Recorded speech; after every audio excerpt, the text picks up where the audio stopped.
ওই সময় হামলা কারা করে তাও স্পষ্ট হয় নাই। এখন আসনাদ ভাই মাত্রই বলে গেছে, আসনাদুল্লাহ ভাই কিছুক্ষণ আগেই এখানে সংবাদ মাধ্যমের সামনে যে সিসিটিভি ফুটেজ দেখার পর কনফার্ম করতে পারবে কারা হামলা করেছে। তবে এখানে উপস্থিত ছিল হচ্ছে ছাত্র অধিকার পরিষদ, বৈষম্যবিরোধী ছাত্র আন্দোলন এবং প্রাইভেট ইউনিভার্সিটির ছেলেপেলে, জাতীয় বিশ্ববিদ্যালয়ের ছেলেপেলে এবং হচ্ছে কেন্দ্রীয় ইউনিভার্সিটির ছেলেপেলে। নাগরিক কমিটির কারা ছিল? নাগরিক কমিটির নির্দিষ্ট কেউ ছিল না, তবে বৈষম্যবিরোধী ছাত্র আন্দোলনের সমন্বয় ছিল রিফাত ইসলাম ভাই, আর রিফাত আরেকজন ছিল। তো ওনারা করছে না করে না এটা শিওর, বাট ওনাদের উপস্থিতি ছিল। এখন কারা হামলাটা করছে সেটা এখন স্পষ্ট না। আহত হয়েছে 2 থেকে 3 জন, যারা হচ্ছে যাত্রাবাড়িতে গতকালকে যে হামলাটা হয়েছিল ওই হামলার প্রতিবাদে আসছিল এখানে আমাদের প্রতিবাদ স্বরূপ বক্তব্য দেওয়ার জন্য এবং হচ্ছে দাবি দেওয়া ছিল।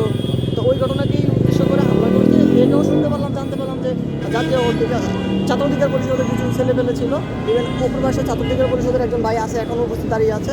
তো এই হচ্ছে ঘটনা। স্পষ্ট হামলা করেছিল কি দিয়ে ভাইয়া?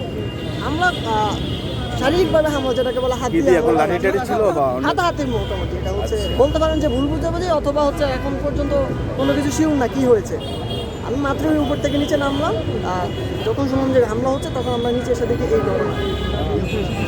আপনাদের মধ্যে কি গণ অধিকার পরিষদের কিছু ছেলেপেলে ছিল, ওদের কাছে স্পেসিফিকলিভাবে কোনো বড় নেতা বা ওরকমভাবে আসলে কাউকে দেখিনি। তবে এটা হচ্ছে জাতীয় অধিকার পরিষদের সাথে সংযুক্ত।